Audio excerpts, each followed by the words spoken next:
Hello friends, Andhra Pradesh మొత్తం మీద ఎన్ని పెట్రోల్ బంకులు ఉన్నాయి మీకు ఐడియా ఉందా? 4510 పెట్రోల్ బంకులు ఉన్నాయి గవర్నమెంట్ లెక్కల ప్రకారం.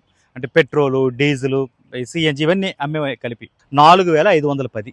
దీనిలో 10% అంటే అటు ఇటుగా 421 బంకులు మూసేశారు, ప్రస్తుతం పనిచేయట్లే. శనివారం ఆదివారం పరిస్థితి ఇదే. ఒక్కసారిగా ప్రజల్లో పెట్రోల్ దొరకదు, డీజిల్ దొరకదని ఒక భయం పుట్టడం వల్ల వచ్చిన పరిస్థితి ఇది. చాలా చోట్ల ఈ పెట్రోల్ బంకులు ఎలా మూసివేసి ఉండడంతో ప్రజల్లో ఆ భయం ఇంకా ఎక్కువైపోయింది.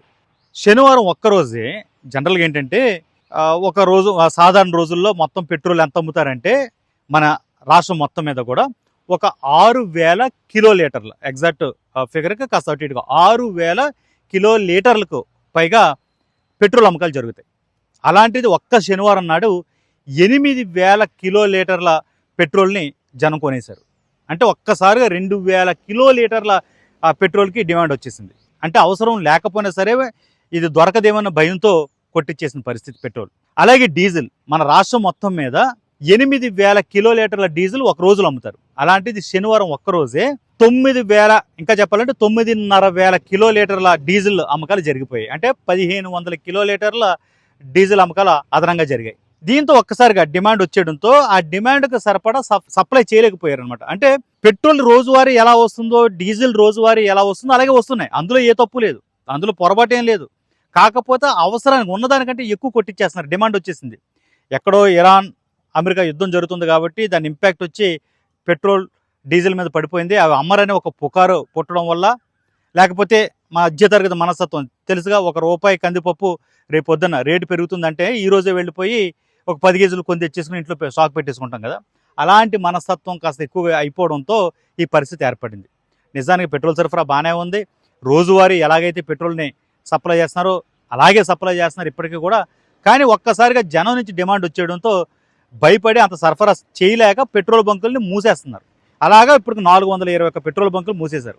ఇదంతా రాష్ట్రంలో జరుగుతున్నప్పుడు సీఎం చంద్రబాబు వేరే ముఖ్యమైన పని మీద ఆయన ముంబైలో ఉన్నారు. ఈ పరిస్థితి ఒక్కసారిగా తెలిసి ఆయన అక్కడి నుంచే సమీక్ష చేశారు అధికారులతో. ఏంటి అసలు ఏం జరుగుతుందో స్టేట్లో అడిగితే మొత్తం ఈ లెక్కలనే చెప్పారు. ఇదేదో నిజంగా పెట్రోల్ డీజిల్ లేకపోవడం వల్ల జరగలేదు, ఒక్కసారిగా ప్రజల్లో వచ్చిన ఆ ప్యానిక్ సిచ్యువేషన్ వల్ల ఇలాంటి పరిస్థితి వచ్చింది అని చెప్పి ఆయనకి నివేదిక ఇచ్చారు. ఆదివారం రాత్రికి ఇది పూర్తిగా నివేదికలన్నీ కూడా ఆయన చేతికి వెళ్ళిపోయాయి. ఆయన చాలా సీరియస్గా సోమవారం అంటే ఈరోజు మధ్యాహ్నం సాయంత్రం కల్లా ఖచ్చితంగా మూసేసిన పెట్రోల్ బంకులు కూడా తెరవాలి, ఎక్కడ నో స్టాక్ అనేది కనిపించకూడదని చాలా సీరియస్గా అయితే చెప్పారు.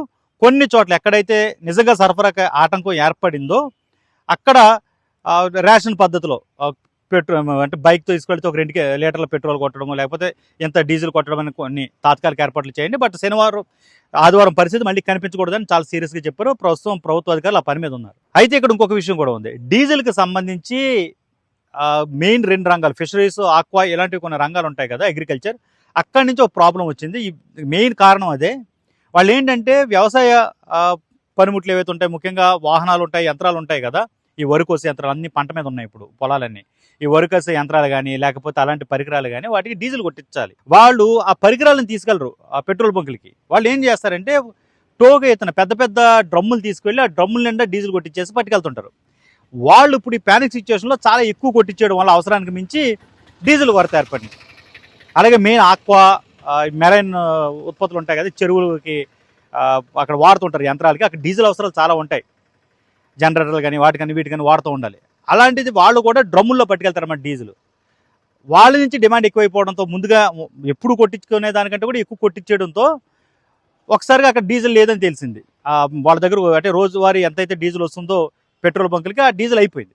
డీజిల్ కొట్టడం లేదని తెలిసేసరికి పెట్రోల్ కూడా అయిపోతుందని ఒక పుకారు లేదా ఒక భయం పుట్టడంతో మామూలు జనం వెళ్ళిపోయి ఆ బైకులు, కార్లు, ఆటోలు తీసుకుని వెళ్ళిపోయి వాటి నిండా కొట్టించేసే ప్రయత్నం చేస్తున్నారు. దాంతో ఒకసారిగా నో స్టాక్ బోర్డులు పెట్టాల్సి వస్తుంది. సరఫరాని ఆ ఒత్తిడిని తట్టుకోలేక బంకులు మూస్తారు. అలా 421 బంకులు మూస్తారనమాట. ఇప్పుడు అన్నీ కూడా తెరిపించే ప్రయత్నంలో ఉన్నారు. ప్రభుత్వం పదే పదే చెప్తుంది, ఫిషరీస్ సంబంధించినటువంటి ఎవరైతే అధికారులు ఉన్నారో వాళ్ళు, ఈ ఆక్వాకల్చర్కి సంబంధించిన మొత్తం సూపర్వైజ్ చేసే అధికారులు, జిల్లా కలెక్టర్లు పెట్రోల్ బంకుల యజమానులతో మాట్లాడుతున్నారు. ప్రజలకు కూడా విజ్ఞప్తి చేస్తున్నారు, కంగారు పడకండి, ప్యానిక్ సిచ్యువేషన్ లేదని. మంత్రులందరూ కూడా ఏ రాష్ట్రాలకి, ఏ జిల్లాలకు ఇన్ఛార్జీలుగా ఉంటారో అలాంటి వాళ్ళందరూ కూడా ఆయా జిల్లాల కలెక్టర్లతోటి ప్రజలతోటి మాట్లాడే ప్రయత్నం కూడా చేస్తున్నారు. సరఫరా సరిగ్గానే ఉంది, రోజువారీ ఎలా వస్తుందో అలాగే వస్తుంది, మీరు మీ అవసరాలు తగ్గట్టు వెళ్ళి పెట్రోల్ అయితే కొట్టించుకోండి, అంతేగాని ఇలా అనవసరమైన సిచ్యువేషన్ అంటే ఒత్తిడికి లోనయ్యి పెట్రోల్ దొరకదనే భయంతో లేకపోతే ఇలా డ్రమ్ములతో తీసుకెళ్ళి డీజిల్ కొట్టించడం ఇవి ఆపండి, అంత సెట్ అయిపోతుంది, ప్రాబ్లం ఏం లేదని పదే పదే ప్రభుత్వం అయితే చెబుతుంది.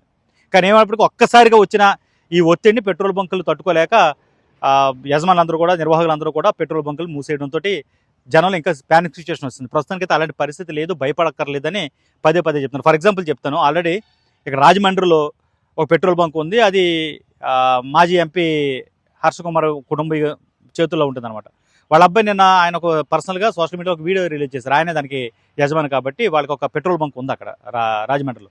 ఆయన ఏమంటారు, 3000 లీటర్లు అమ్ముతాం మేము రోజు, ప్రతిరోజు పెట్రోల్ కానీ ఇది కానీ మేము 3000 లీటర్లు అమ్ముతాము. అలాంటిది ఒక్కసారిగా 10,000 లీటర్లు ఒత్తిడి వచ్చింది. అది అంత కొట్టించుకోవడానికి వచ్చేసారు జనం. దాంతో మేము సప్లై చేయలేకపోయాము.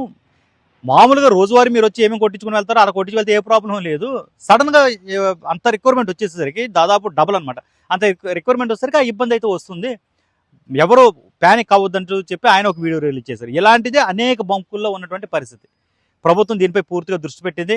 సీఎం కూడా విజ్ఞప్తి చేశారు, పరిస్థితిని సమీక్షిస్తున్నారు. ఈరోజు మరోసారి సమీక్ష జరగబోతుంది. ఈరోజు సాయంత్రానికి ఎక్కడ కూడా నో స్టాక్ బోర్డు కనపడకూడదు అనేది ఆయన చాలా సీరియస్గా చెప్పినటువంటి మాట. ఈరోజు సాయంత్రం కల్లా పరిస్థితి అదుపులోకి వచ్చేస్తుంది. చాలా చోట్ల ఆల్రెడీ బంకులు తెరవడం ప్రారంభమైందన్న వార్తలు కూడా వస్తున్నాయి. ఇంకొక ముఖ్యమైన విషయం, కొన్ని చోట్ల కొన్ని ఆయిల్ కంపెనీలు కావాలనే దీన్ని ఆపుతున్నాయి, బంకుల్ని సరఫరా చేయట్లేదు అన్న ఒక ఆరోపణలు కూడా వస్తున్నాయి. అలాంటివి చేస్తే కనుక తీవ్రమైన చర్యలు ఉంటాయి. ముఖ్యంగా బ్లాక్ మార్కెటింగ్ కావాలని చేసే పరిస్థితి వస్తే కనుక దానికి తగ్గట్టుగానే యాక్షన్ ఉంటుందని కూడా ప్రభుత్వం అలాంటి వాళ్ళని, ఎవరైతే ఈ ఆరోపణలు ఎదుర్కొంటున్నారో అలాంటి వాళ్ళని హెచ్చరిస్తుంది. మరిన్ని అప్డేట్స్ కోసం చూస్తున్నానండి ఏబీపీ దేశం.